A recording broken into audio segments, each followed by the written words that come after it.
ဒီငါးလေးတွေကရေမရှိပဲအသက်ရှင်နိုင်တယ်ဆိုရင်ယုံမလား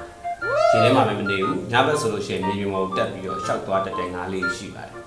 ဒီနေ့မိတ်ဆက်ပေးမယ့်ငါးလေးတွေကတော့ Annabelle the walking fish ဆိုပြီးတော့လူတွေခေါ်ကြတယ်ငပြေမာလေးတွေအကြောင်းလည်းဖြစ်ပါတယ်ငပြေမာလေးတွေကိုလူတွေက ripple fish လို့နာမခေါ်ကြပါတယ်ဘာကြောင့်လဲဆိုတော့ငါးဆိုတာရေထဲမှာပဲနေရမယ်ဆိုတဲ့စီကံကို तू ကလုံးဝမလိုက်နိုင်ဘူးကွာ तू ကရေထဲနေထွက်ပြီးတော့မြေပြင်ပေါ်လမ်းလျှောက်နိုင်ပါတယ်လျှောက်သွားနိုင်ပါတယ်တဲ့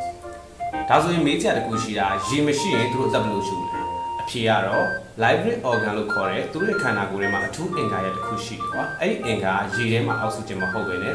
လေထုတွေကအောက်ဆီဂျင်ကိုသူကဓာတ်ရိုက်ရှုနိုင်ပါတယ်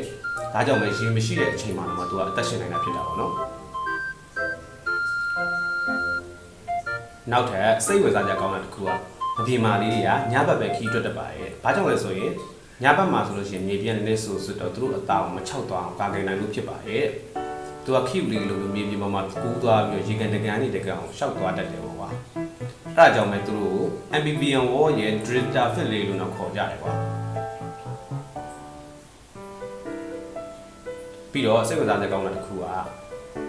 ငပြေမာလေးတွေကရေမရှိဘဲနဲ့6နိုင်ထိအသက်ရှင်နိုင်ပါတယ်ဒါကတမန်9အတွက်မဖြစ်နိုင်တဲ့အရာလေးကပ္ပအောင်မှာရေထဲမှာလည်းနေနိုင်မြေပြင်ပေါ်လည်းခီးထွက်နိုင်တယ်ဒီလိုမျိုးစီကံမရှိတဲ့ငါးလေးရှိရဆိုတော့အရင်ကမသိခဲ့ဘူးလားတဘာဝကတခါလေရုပ်ရှင်ကဏ္ဍပို့ပြီးတော့စိတ်ဝင်စားဖို့ကောင်းတယ်နော်